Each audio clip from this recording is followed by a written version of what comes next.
ಮಾಧ್ಯಮ ಮಿತ್ರರಿಗೆ ಹಾಗೂ ಪತ್ರಿಕಾ ಮಾಧ್ಯಮದವರಿಗೆ ಗುರು ಹಿರಿಯರಿಗೆಲ್ಲ ನಮಸ್ಕಾರ. ವೇದಿಕೆ ಮೇಲಿರುವಂಥ ಎಲ್ಲ ಗಣ್ಯಾತಿ ಗಣ್ಯರಿಗೆ ಗುರುವರಿಯರಿಗೆ ಅವರ ಪಾದಕ್ಕೆ ಪಡಮಾಡುತ್ತಾ ನಾನು ಎರಡು ಮಾತನ್ನು ಹೇಳ್ತಾ ಇದ್ದೀನಿ. ತಿಮ್ಮೇಗೌಡರು ನಾವು ರ್ಯಾಂಬೋ ವಿಕ್ಟ್ರಿಯಿಂದ ಜೊತೆಯಲ್ಲಿದ್ದವರು, ಅಸಿಸ್ಟೆಂಟ್ ಡೈರೆಕ್ಟ್ರು, ಕೋ ಡೈರೆಕ್ಟ್ರು, ಹಾಗೆ ಅಲ್ಲಿಂದ ನಾನು ನಟನಾಗಿ ಹಂಗೆ ನಡ್ಕೊಂಡು ಬಂದೆ ಜೊತೆಯಲ್ಲಿ. ಅವರ ಶೋಕಿವಾಲದಲ್ಲಿ ನನಗೊಂದು ಪಾತ್ರ ಕೊಟ್ಟಿದ್ದಾರೆ, ಅದಕ್ಕೆ ಅವ್ರಿಗೆ ಧನ್ಯವಾದಗಳು.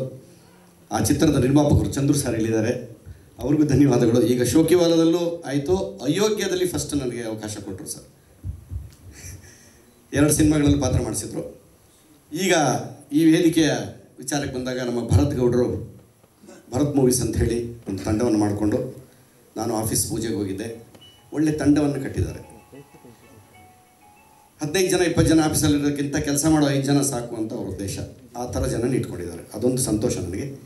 ಈ ಚಿತ್ರದಲ್ಲೂ ನನಗೆ ಪಾತ್ರ ಕೊಟ್ಟಿದ್ದಾರೆ ನಮ್ಮ ಜಾಕಿ ತಿಮ್ಮೇಗೌಡರು. 2ನೇ ಸಿನಿಮಾ ನಿರ್ದೇಶನ, ಅದರಲ್ಲೂ ನನಗೆ ಅವಕಾಶ ಇದೆ. ಮತ್ತೊಮ್ಮೆ ಧನ್ಯವಾದ. ನನ್ನ ಸ್ನೇಹಿತ, ನಾವೆಲ್ಲ ಒಟ್ಟೊಟ್ಟಿಗೆ ಕಾಮಿಡಿ ಪ್ರೋಗ್ರಾಮ್ ಮಾಡ್ತಿದ್ವಿ ವೇದಿಕೆಯಲ್ಲಿ. ಕೆಂಪೇಗೌಡರು 2ನೇ ಚಿತ್ರಕ್ಕೆ ನಾಯಕನಾಗ್ತಾ ಇದ್ದಾರೆ. ಅವರ ಮೊದಲ ಚಿತ್ರದಲ್ಲಿ ನಮಗೆ ಅವಕಾಶ ಸಿಕ್ಕಲಿಲ್ಲ, ಈ ಚಿತ್ರದಲ್ಲಿ ಒಂದು ಪುಟ್ಟ ಪಾತ್ರ ಕೊಟ್ಟಿದ್ದಾರೆ, ಅದಕ್ಕೆ ಧನ್ಯವಾದ ಹೇಳ್ತೀನಿ. ಒಳ್ಳೆ ಸಿನಿಮಾ ಆಗಲಿ, ನಿಮ್ಮೆಲ್ಲರ ಆಶೀರ್ವಾದ. ಇವತ್ತು ಇಷ್ಟು ಸುಮನಸ್ಸುಗಳು ಬಂದು ಆಶೀರ್ವಾದ ಮಾಡಿದ್ದಾರೆ ಅಂದರೆ ಖಂಡಿತ ಅದು ಒಳ್ಳೆಯದಾಗುತ್ತೆ. ಏಕೆಂದರೆ ಜಾಕಿಯವರ ಕಾರ್ಯವೈಖರಿ ನಮಗೆ ಗೊತ್ತು, ರ್ಯಾಂಬೋಯಿಂದ ನೋಡಿದ್ದೀನಿ ನಾನು. ತುಂಬ ಹ್ಯೂಮನ್ ಸೆನ್ಸ್ ಇದೆ ಅವರಿಗೆ.